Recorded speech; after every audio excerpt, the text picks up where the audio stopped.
बुद्धि ऐसा बल है जिससे हर असंभव चीज को भी जीता जा सकता है।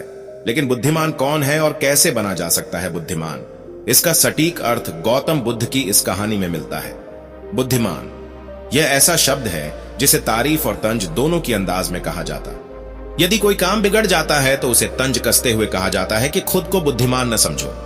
वहीं यदि किसी कार्य को सफलतापूर्वक कर दिया जाता है या किसी मुश्किल परिस्थिति का हल निकाल लिया जाता है तो हम कहते हैं बहुत बुद्धिमान है। लेकिन प्रश्न यह है कि वास्तव में बुद्धिमान कौन है और कैसे बना जा सकता है बुद्धिमान? बौद्ध धर्म के संस्थापक महात्मा गौतम बुद्ध के विचार और कहानियों से व्यक्ति को प्रेरणा मिलती है। गौतम बुद्ध के जीवन से जुड़ी ऐसी एक नहीं बल्कि कई कहानियां हैं जिससे कई समस्याओं का हल मिलता है। इन्हीं में एक है बुद्धिमान होने की परिभाषा। बुद्धिमान की परिभाषा और इसका सही अर्थ गौतम बुद्ध के जीवन से जुड़ी एक कहानी पर आधारित है।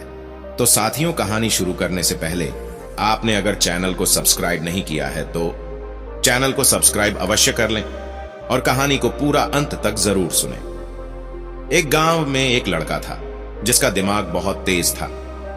उसकी यह खासियत थी कि वह किसी भी चीज को बहुत ही आसानी और कम समय में सीख लेता था, जबकि उसी चीज को सीखने और समझने के लिए अन्य लोगों को काफी समय लग जाता था। लड़के की यह ख्याति दूर दूर तक फैल गई। सभी लड़के की तारीफ में कहने लगे कि उसके जितना बुद्धिमान कोई नहीं है। लड़का चित्रकारी, मूर्ति बनाना, गीत गाना जैसे अन्य कई चीजों को जानता था। अपनी प्रसिद्धि को बढ़ाने के लिए वह अन्य काम और चीजों को भी सीखने लगा।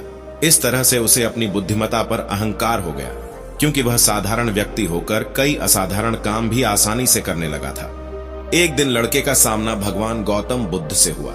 लड़के को खुद पर खूब अहंकार था और इस कारण उसे किसी से ईर्ष्या नहीं होती थी, क्योंकि वह खुद को ही श्रेष्ठ समझता था। लेकिन पहली बार उसे गौतम बुद्ध को देख ईर्ष्या हुई और वह अपनी तुलना बुद्ध के साथ करने लगता है। वह देखता है कि बुद्ध के पास भिक्षा मांगने के लिए एक कटोरा है और उसके पास अपार धन। बुद्ध ने साधारण वस्त्र धारण किए थे और उसके वस्त्र कीमती थे।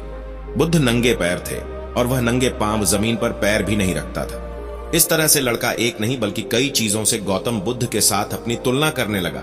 हर चीज से तुलना करने के बाद वह मन ही मन सोचता है कि आखिर मैं इस भिक्षु के साथ अपनी तुलना क्यों कर रहा हूं, जबकि इसका और मेरा जीवन बिल्कुल अलग है। वहां मौजूद सभी लोग गौतम बुद्ध का सम्मान कर रहे थे। लड़का सोचने लगा कि आखिर इनमें ऐसा क्या है जो मुझ में नहीं है, जिस कारण मेरे भीतर इनके प्रति ईर्ष्या पैदा हो गई। अपने मन में चल रही जिज्ञासा को शांत करने के लिए वह बुद्ध के पास जाता है। बुद्ध के पास जाकर वह कहता है, मैं इस गांव का सबसे बुद्धिमान व्यक्ति हूं और आप अपने आसपास जो भी देख रहे हैं मैं वह सब करना जानता हूं। मैं किसी भी कार्य को बहुत कम समय में सीख लेता हूं, इसलिए सभी लोग मेरा सम्मान करते हैं। लेकिन फिर भी आपको देख मेरे भीतर ईर्ष्या पैदा हो गई। इसीलिए मैं जानना चाहता हूं कि आपकी उपलब्धि क्या है। सभी आपको इतना आदर सम्मान क्यों दे रहे हैं? लड़के के सवाल का जवाब देते हुए बुद्ध कहते हैं, मेरी कोई उपलब्धि नहीं है, लेकिन तुम कह सकते हो कि मेरी यही एक उपलब्धि है। बुद्ध लड़के से पूछते हैं, क्या तुम्हें निंदा अच्छी लगती है? लड़का कहता है कि भला किसे निंदा अच्छी लग सकती है? बुद्ध कहते हैं कि जो तुम्हें अच्छा और बुरा लगता है, मैं इनसे भी ऊपर हूं। मुझे ना निंदा सताती है और ना अपनी प्रशंसा से प्रसन्न होता हूं। यही अंतर है तुम में और मुझ में।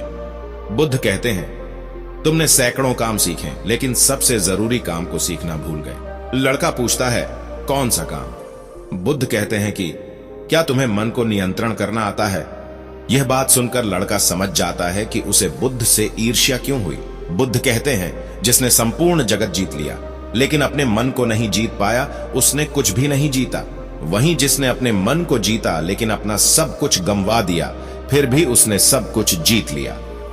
बुद्ध की यह बात सुन लड़के का अहंकार टूट गया। उसने बुद्ध से कहा कि क्या आप मुझे अपने मन को जीतना सिखा सकते हैं? बुद्ध कहते हैं, जरूर, लेकिन इसके लिए मैं तुम्हारी सभी उपलब्धियां छीन लूंगा। लड़का कहता है, मैं तैयार हूं। इसके बाद से ही लड़का ध्यान लगाने लगता है, क्योंकि ध्यान से ही मन को वश में किया जा सकता है।